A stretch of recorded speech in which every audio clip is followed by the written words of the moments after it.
আমার আল্লাহ, কত মানুষ রমজান পায় আল্লাহর ওলি হয়ে গেল, আমি বুঝি হইতে পারলাম না। কত মানুষ যেন জান্নাতি হয়ে গেল, আমি বুঝি জাহান্নামী রয়ে গেলাম। কত মানুষ গুনাহ ক্ষমা করায় ফেলাইছে, আমার গুনাহ তো একটাও গেল না বুঝি। কারণ আল্লাহ এত গুনাহ করছে, আপনাকে যেভাবে ডাকা দরকার ডাকতে পারি নাই, যেভাবে নামাজের সিজদাটা দেওয়া দরকার ছিল সেভাবে সিজদা দিতে পারি নাই। ওগো আল্লাহ,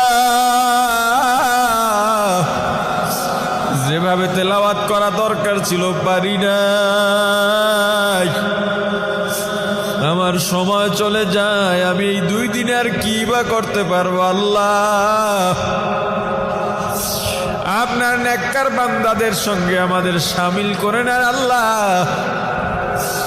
ওগো আল্লাহ, রমজানের পরে আমাকে আর আপনি জাহান্নামের কাতারের মানুষদের সঙ্গে শামিল করিয়েন না, আমাকে একটা আলাদা মানুষ বানায় দেন।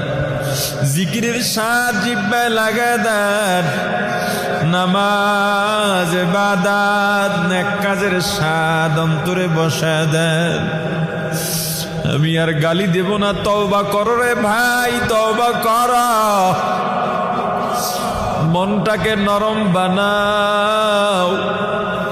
জাহান্নামের আযাব সহ্য করতে পারবা কিনা আগে বুঝে শুনে গুনার দিকে পা বাড়াও। ওরে আল্লাহর গোলাম, আর জান্নাত শান্তির বালাখানা,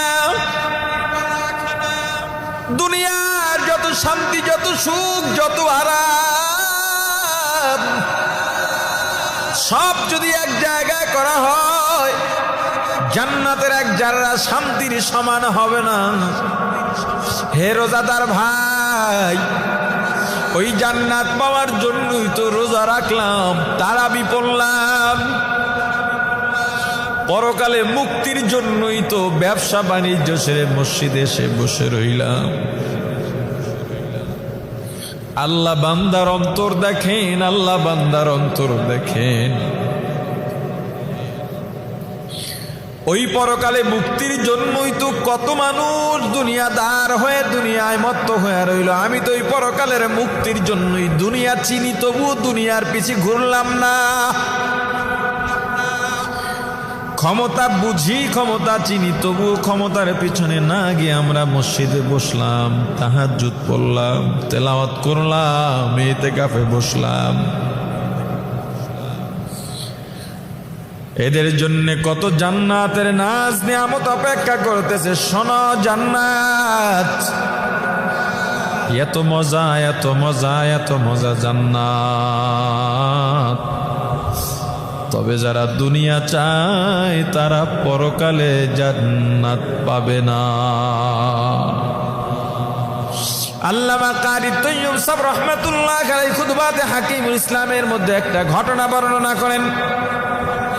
দারুল উলুম দেওবন্দের সর্বপ্রথম সদরুল মুদাররিসিন আল্লামা ইয়াকুব নানুতুবি রাহমাতুল্লাহ আলাইহি মাজুব হালের মানুষ ছিলেন। মাজুব পাগল থাকতেন, মাজনুন ও পাগল, মাজুব ও পাগল। তবে 2 পাগল এক না। মাজনুন এমন পাগলকে বলা হয় যেই পাগল শরীয়তের ধার ধারে না, যেই পাগলের দ্বারা মানুষের সম্মান মর্যাদা ঠিক থাকে না, যেই পাগল দুনিয়ার কোনো হুঁশই থাকে না, যেই পাগলের মাঝে গোসল নাই, ঘুম নাই, খাওয়ার স্টেশন নাই, উলঙ্গ হয়ে যেতে পারে। আর মাজুব এমন পাগল, তারও দুনিয়ার হুঁশ নাই, কিন্তু তার দ্বারা শরীয়ত বিরোধী কোনো কাজ হবে না, মানুষের আত্মমর্যাদাহীন কোনো কাজ হবে না। আল্লামা ইয়াকুব নানুতুবি রাহমাতুল্লাহ আলাইহি একদিন এশার নামাজের পর তাহাজ্জুদ নামাজ শেষ করে আল্লাহর দরবারে হাত উঠায়া দোয়া করতেছেন। দোয়া করতে করতে করতে করতে এক সময় কি যেন মনে করে বলে ফেললেন, আল্লাহ আমি 3 লাখ টাকা চাই, আমাকে 3 লাখ টাকার ব্যবস্থা করে দেন। এভাবে দোয়া করতে করতে ঘুমিয়ে গেছেন। ঘুমের মধ্যে দেখেন বিশাল বাগান, এত সুন্দর ফুলের বাগান পৃথিবীতে কল্পনাও করা যায় না। প্রহরীর অভাব নাই, খাদেম খুদ্দামের অভাব নাই। ফলের বাগান, ফুলের বাগান, সুঘ্রাণ, পাখির কিচিরমিচির আওয়াজ। ফুলের বাগানের মধ্য দিয়া মহাসড়ক, একটা ধুলাবালিও নাই। এত সুন্দর করে সাজিয়ে রাখা হয়েছে তার জন্যে। ওই মহাসড়ক দিয়া সামনে আগান যাইতে যাইতে দেখেন অট্টালিকা। এই অট্টালিকার কোথায় শুরু কোথায় শেষ তাও জানা নাই। এত সুন্দর কারুকাজ, এত সুন্দর কাজ করা। পৃথিবীর সমস্ত রাজমিস্ত্রি এক জায়গায় করা হলেও এমন অট্টালিকা গড়া সম্ভব নয়। শাহী গেটের সামনে গিয়া দাঁড়ালেন, মূল গেটের সামনে গিয়া দাঁড়ালেন। এত সুন্দর বাড়ির মধ্যে, অট্টালিকার মধ্যে, শাহী গেটে, মূল গেটে প্রবেশদ্বারে একটা ইট নাই। দেখতে অসুন্দর লাগে।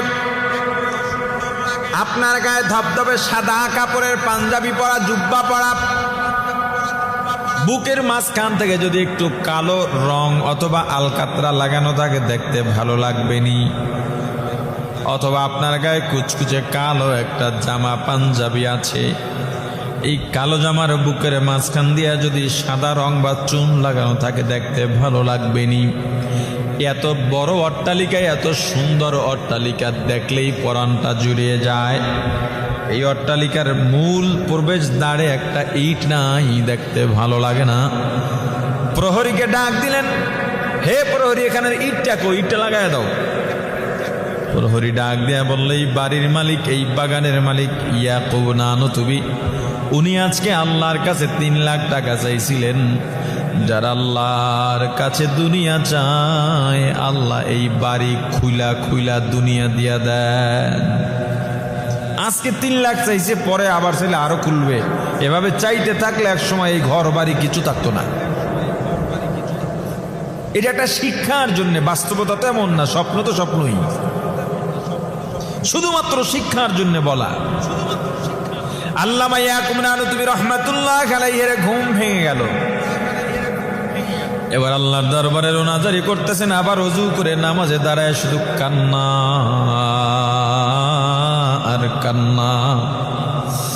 আল্লাহর ওলিরা নামাজে দাঁড়াইলে কাঁদতে কাঁদতে বেহুশ হয়ে যাইতেন। আমার রাসূল নামাজে দাঁড়াইতেন, এত লম্বা কেরাত পড়তেন, পা মোবারক ফুলে যাইত, 2 চোখের পানিতে বুকটা ভিজে যাইত, বুকটা ভেসে যাইত চোখের পানিতে। ইমামুল আযম আবু হানিফা রাহমাতুল্লাহ আলাইহি একদিন তাহাজ্জুদ নামাজে দাঁড়ায়া সূরা ইয়াসিন তেলাওয়াত করতেছেন। তেলাওয়াত করতে করতে করতে করতে করতে করতে এক আয়াতে গিয়ে থেমে গেলেন। ওয়ামতাজুল ইয়াউমা আইয়ুহাল মুজরিমুন।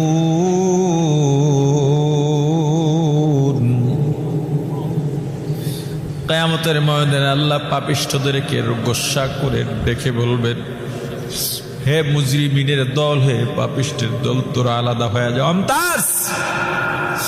ইমতাজ, তোরা আলাদা হয়ে যা, নেককারের সঙ্গে থাকতে পারবি না। মসজিদে গিয়ে আমার নেককারের সঙ্গে, নামাজির সঙ্গে নামাজি সাজছ, আমি আল্লাহ মসজিদ থেকে বের করে দিই নাই। দোয়াকারীদের সঙ্গে হাত উঠে দোয়া করছো, আমি আল্লাহ বের করে দিই নাই। তোর ভেতরে ছিল মুনাফিকি। হজ করতে গেছো, হজ করতে যাইয়া হজের থেকে সেলফি বেশি তুলছো, তাওয়াফ করতেছো, মোবাইলটা ধইরা ভিডিও করতেছো, ভিডিওর দিকে বারবার তাকাইতেছ।